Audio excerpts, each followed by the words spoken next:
세호라는 이름의 한 남자가 어머니, 아버지와 함께 셋이서 살고 있었습니다. 어느 날 그는 엄마가 드시고 싶다는 초밥을 사서 검정색 비닐봉지에 담아 달랑달랑 들고 귀가를 하는데요.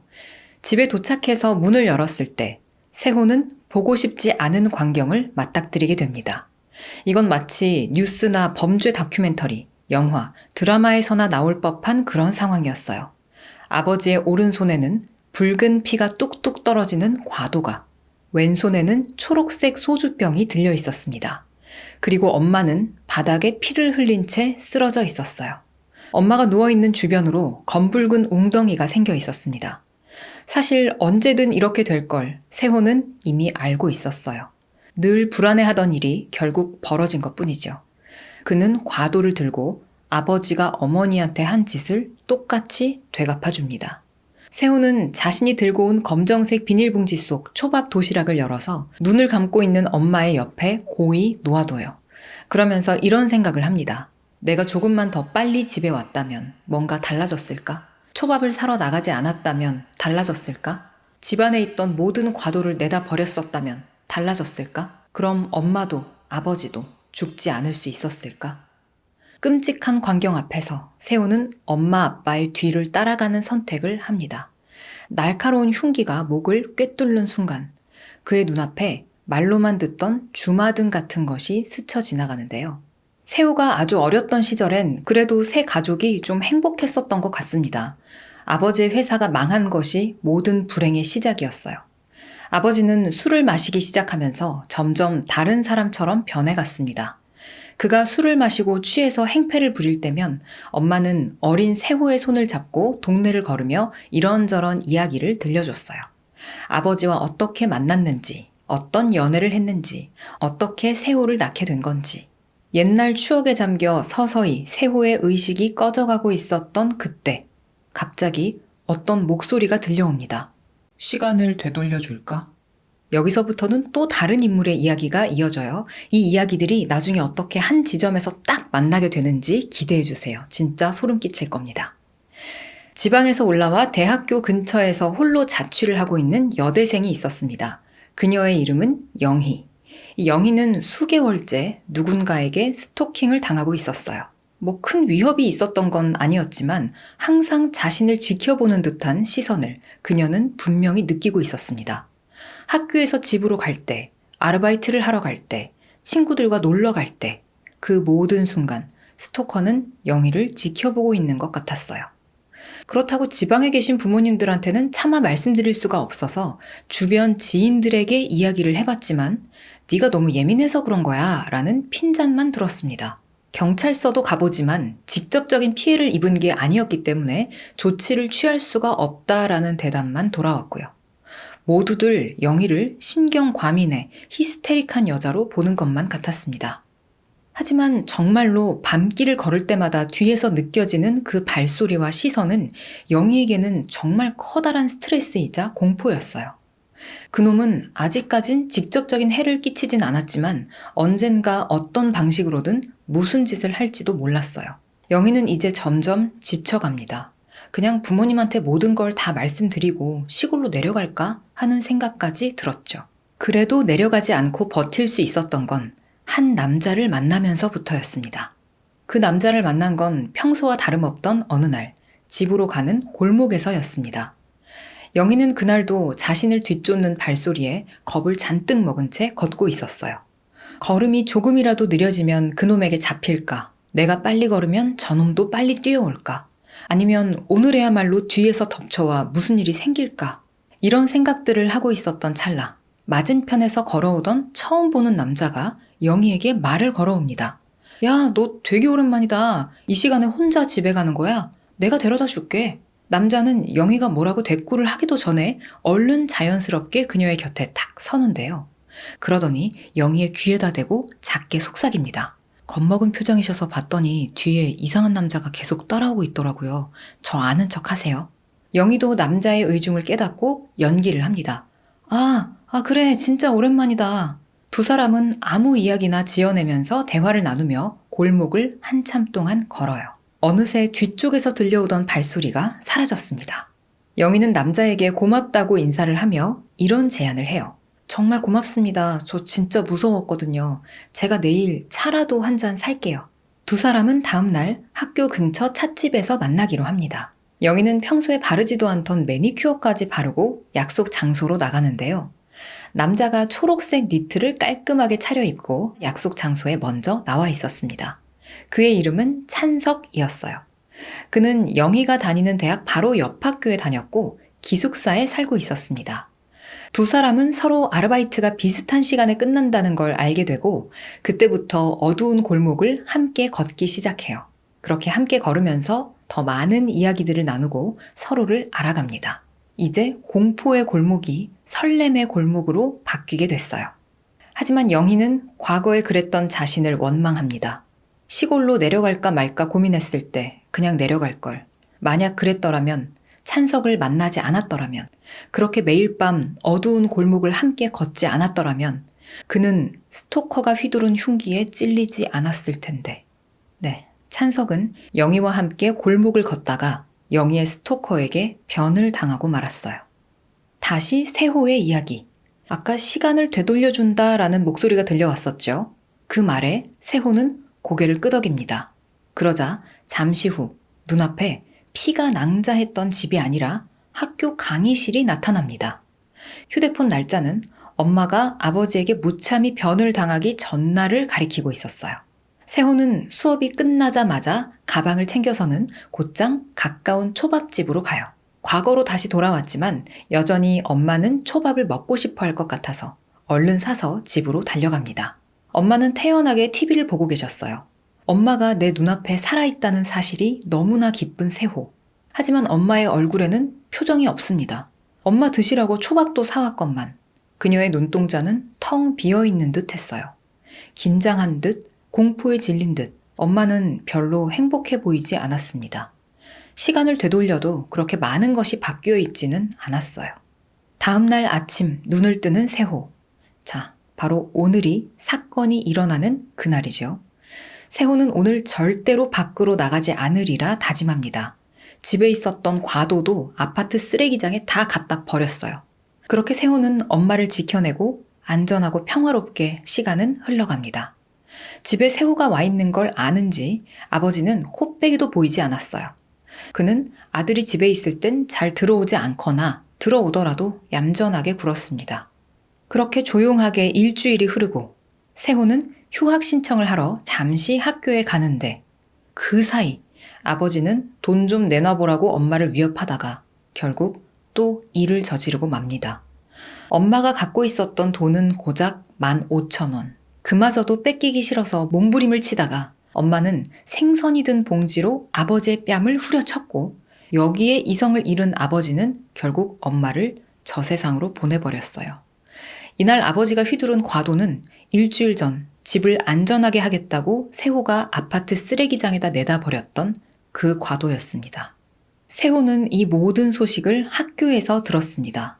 수업 중에 조교가 갑자기 급하게 그를 불러내서 어서 경찰서로 가보라고 얘기를 전해줬어요. 세호는 당연히 벌어질 일이었다는 걸 머리로 알고 있었던 듯 차분하고 고요한 마음이 듭니다. 그리고 지금 자신이 해야 할 일도 잘 알고 있었어요. 일단 천천히 집으로 가서 차분하게 준비물을 챙긴 후 경찰서로 갑니다. 제가 저 사람 아들인데요. 이게 갑자기 무슨 일인지 라고 침착하게 말한 후 고개를 푹 숙이고 있는 아버지에게로 다가가서 집에서 챙겨온 그 준비물을 휘둘러 엄마의 복수를 해치워요. 그리고 교도소에 수감된 첫날 밤, 세호는 또 결국 부모님을 따라가는 선택을 합니다. 이번에도 꺼져가는 의식 속에서 또다시 목소리가 들려와요. 자, 이제 기회는 2번 남았어. 언제로 돌아갈래? 다시 찬석과 영희 이야기. 찬석은 오늘도 영희와 함께 골목을 걷고 있었습니다. 찬석이 아까 스토커한테 찔려서 죽은 거 아닌가 싶으시죠? 일단 그런가 보다 생각하고 이야기를 계속 들어주세요. 언제부턴가 두 사람은 손을 잡고 걷습니다. 어두운 밤 골목을 걸으며 많은 이야기도 나눕니다. 누군가의 걸음소리 따위 안중에도 없었죠. 오직 찬석의 낮고 다정한 목소리에만 귀를 기울였어요. 영희의 부모님은 지방에서 공무원 생활을 하셨는데 찬석은 사업체를 갖고 있는 유복한 집안의 외아들이었습니다.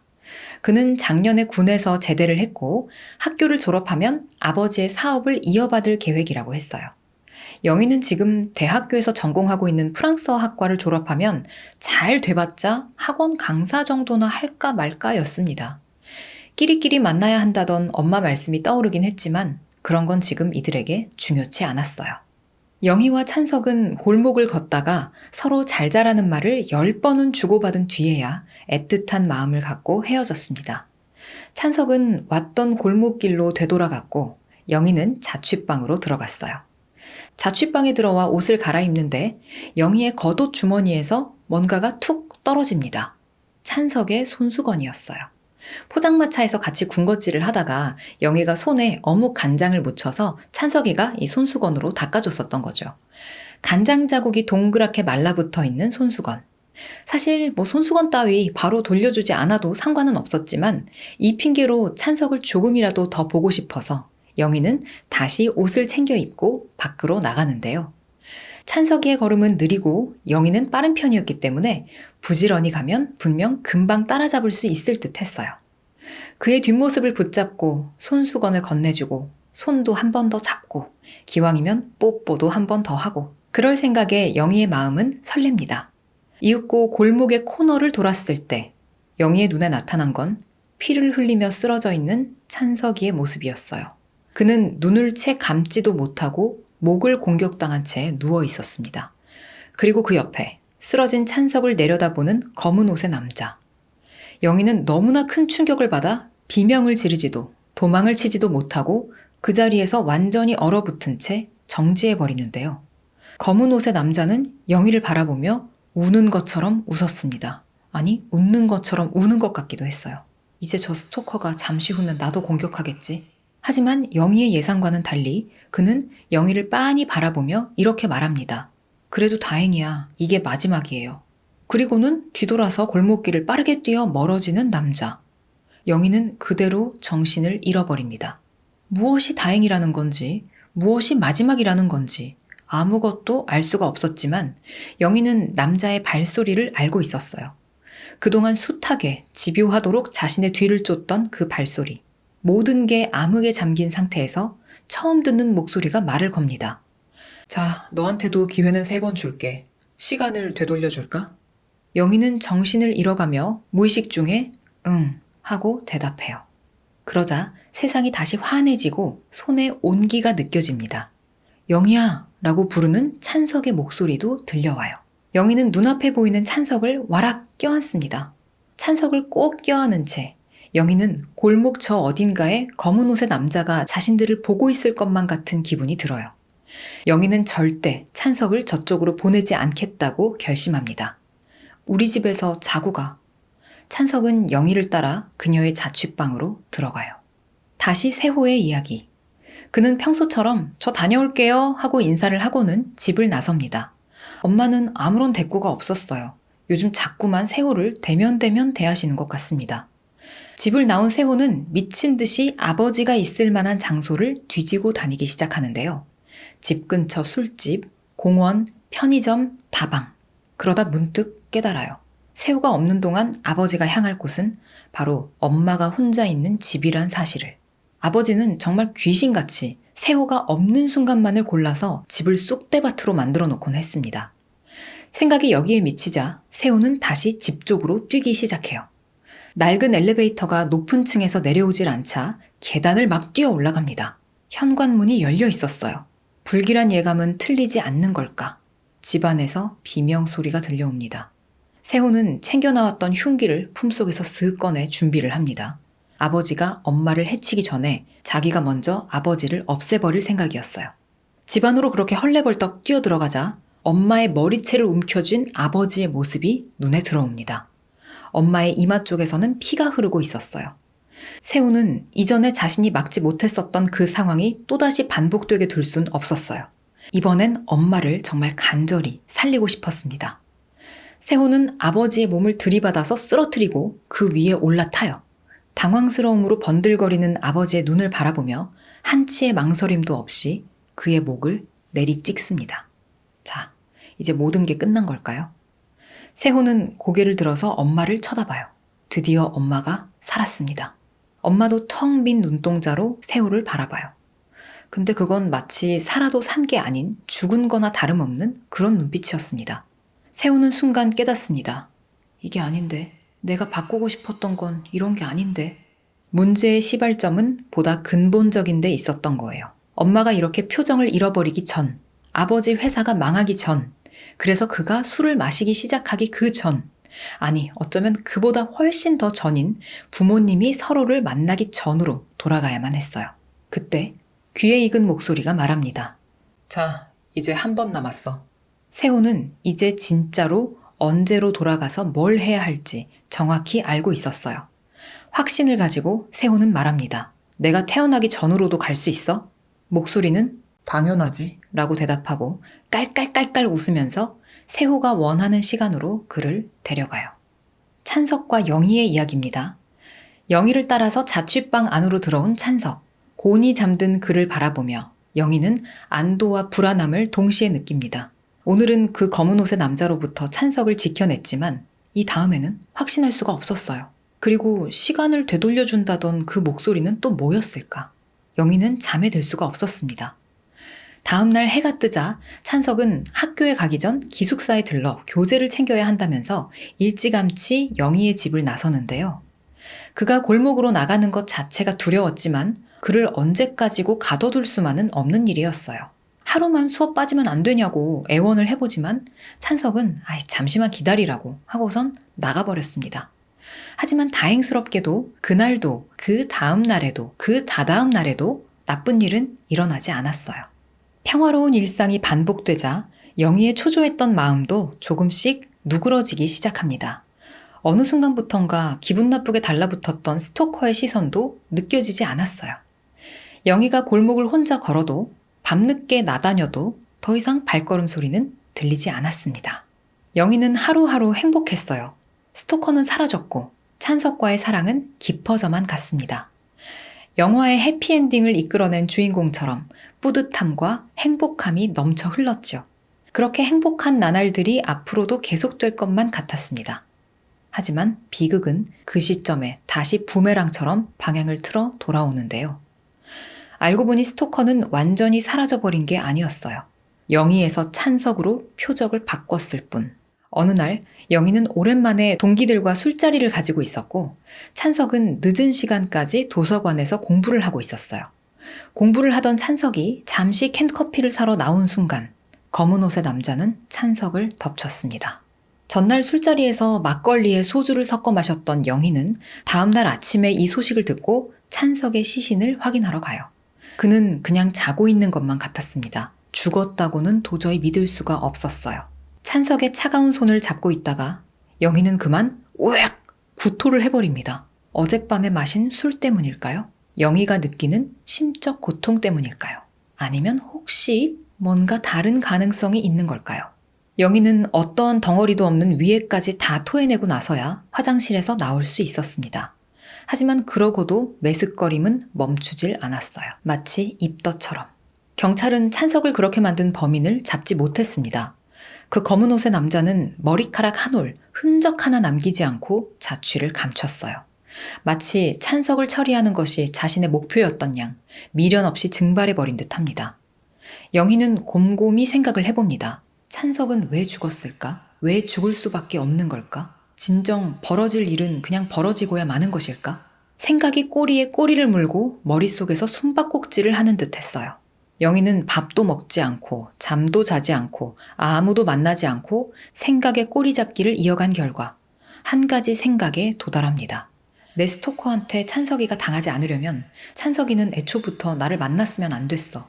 그러자 머릿속에 있던 목소리가 영희에게 묻습니다. 이번엔 언제로 돌아갈지 정했어? 이제 넌 두 번째야.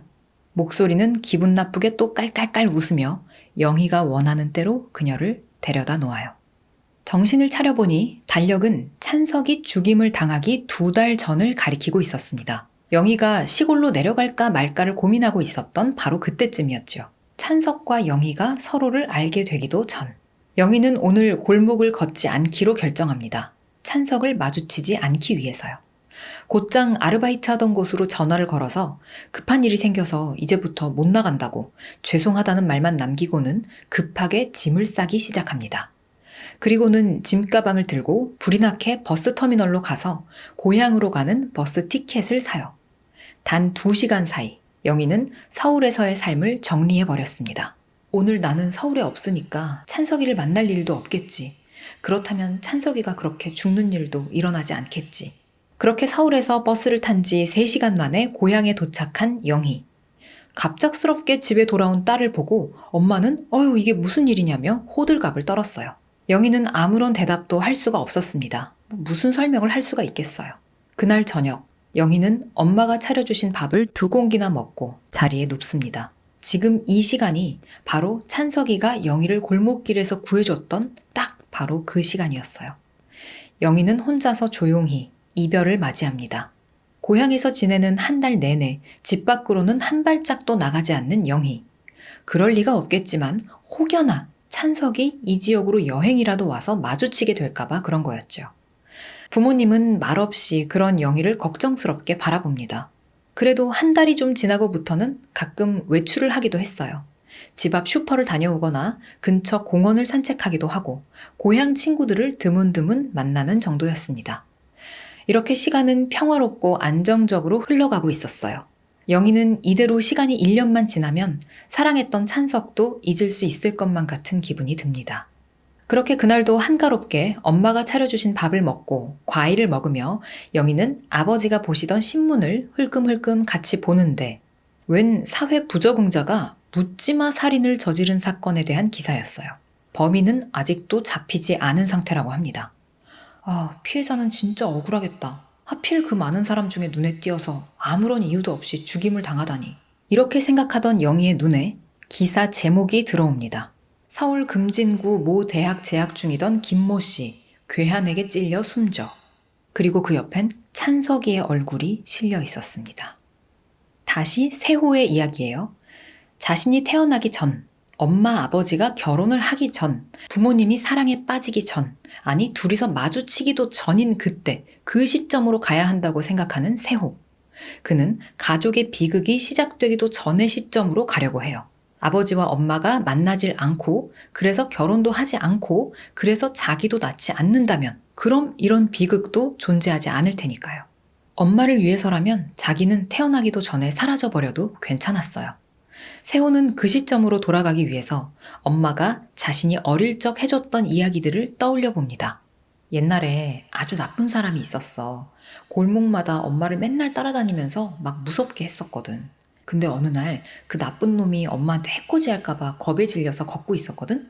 근데 저 멀리서 처음 보는 남자가 오더니 엄마랑 같이 골목을 걸어주고 엄마를 지켜줬어. 그 사람이 바로 너희 아빠야.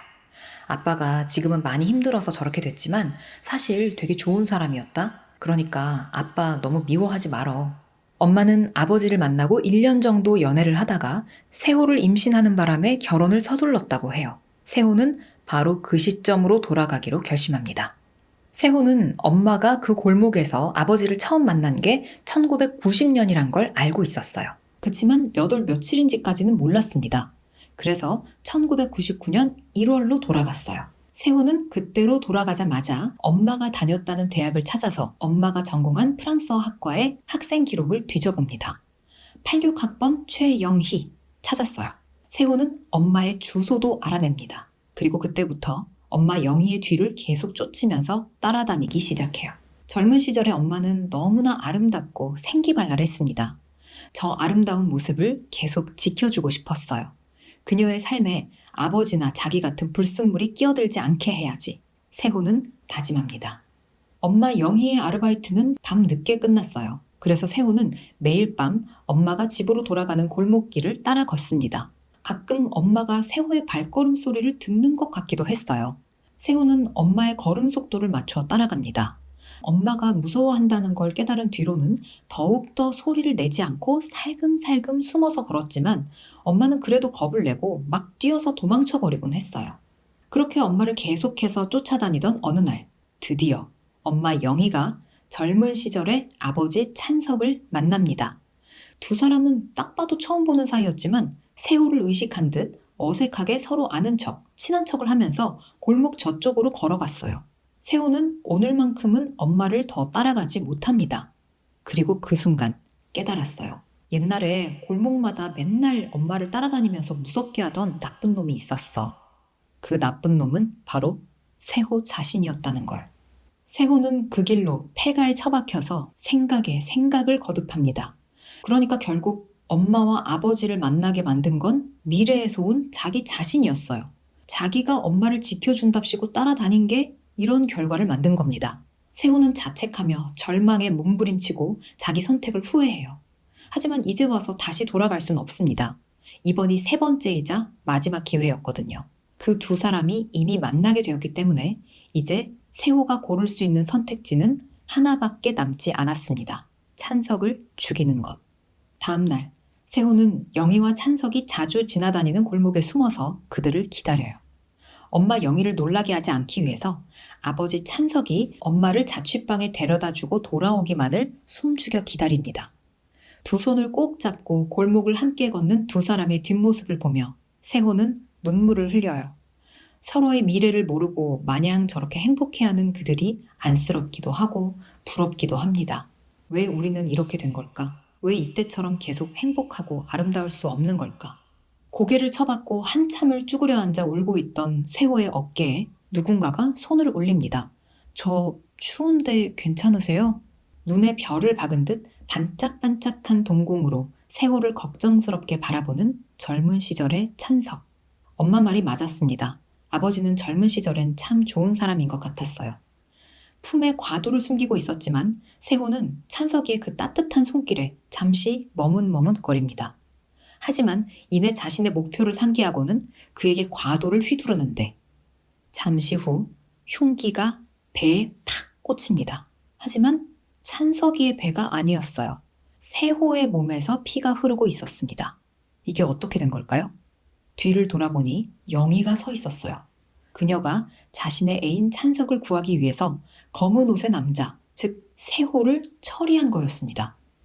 세호는 정신을 잃어가며 생각합니다. 뭐야? 그럼 어떻게 되는 거지? 귀에 익은 목소리가 싸늘하게 대답해요. 어떻게 되긴 아무것도 안 바뀌는 거지. 이제 마지막 영희의 이야기. 고향에서 신문을 보고 찬석이 죽었다는 걸 알게 된 영희는 그녀에게 주어진 마지막 세 번째 기회를 써서 찬석이 검은 옷의 남자에게 해를 당하는 그날로 돌아갑니다. 찬석을 살리려면 반드시 한 번은 그 검은 옷의 남자를 일부러 맞닥뜨려야만 했어요. 영희는 자신을 집에 데려다주고 돌아가는 찬석에게 잘 가라는 인사를 하자마자 방으로 뛰어들어가서 흉기를 챙깁니다. 그리고는 아직 멀리 가지 못한 찬석이의 뒤를 조용히 쫓아가기 시작해요. 검은 옷의 남자가 골목 한켠에 쭈그려 앉아있는 걸 보고 착한 심성의 찬석은 결국 그에게 따뜻한 말을 건네고 있었습니다. 하지만 돌아온 건 날카로운 공격. 뒤에서 타이밍을 보고 있던 영희는 결정적인 순간 달려나가서 검은 옷의 남자의 배를 찔러버려요. 그런데 순간 영희는 이상한 감정을 느낍니다.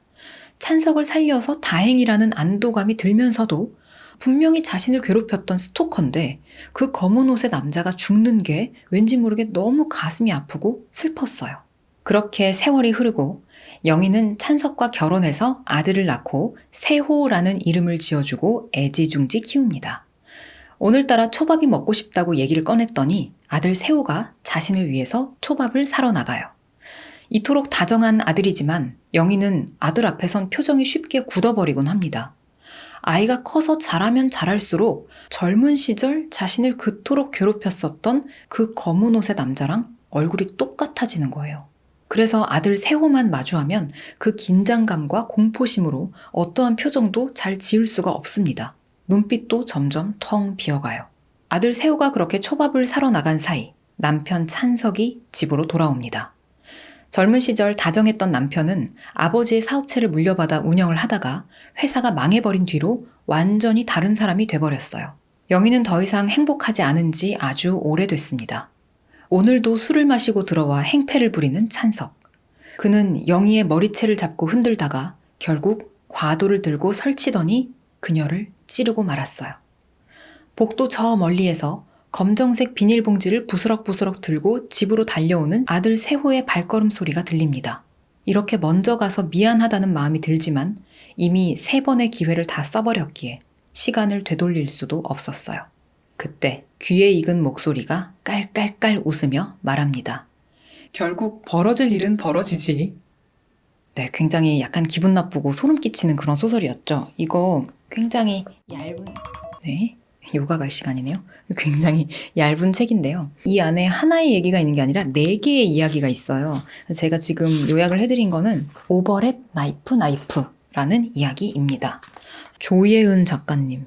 천재가 아닌가 어떻게 이런 이야기를 생각해내셨지? 하는 생각이 들었고 이 책 내용에 관한 또 어떤 사실을 하나 알려드리자면 영희랑 찬석이 결혼해서 아들 세호를 낳잖아요. 이 세호의 이름이 왜 세호가 됐냐면은 그 찬석이가 처음에 영희를 만나서 모르는 사람인데 이렇게 야 너 잘 지냈지? 라고 아는 척 할 때 그때 아무 이름이나 지어서 그냥 부르거든요. 세영아 잘 있었어? 세영이라고 불러요. 그리고 영희도 찬석이를 보고 그냥 찬호야 안녕 그냥 이렇게 아무 이름이나 불러요. 근데 알고 보니까 둘이 한 글자씩 맞춘 거잖아요. 영희인데 세영, 영자는 맞췄죠. 그리고 찬석인데 찬호, 찬자는 맞췄잖아요. 그때 못 맞췄던 단어, 그러니까 세영이 할 때 세는 못 맞췄고 찬석이 할 때 호는 또 틀린 글자잖아요. 그러니까 꼭 그 틀린 글자를 모아서 세호라고 이름을 지었습니다. 찬석이를 묘사할 때 초록색이 좀 많이 쓰여요. 찬석이가 이제 알코올 중독이 되면서 계속 소주병 들고 다니고 막 그러면서 굉장히 초록색이라는 이미지를 찬석한테 많이 입히더라고요. 찬석이가 왜 영희랑 그 첫 데이트할 때 초록색 니트를 입고 나타났다는 장면이 있는데 초록색이 참 잘 어울린다 이런 묘사도 있거든요.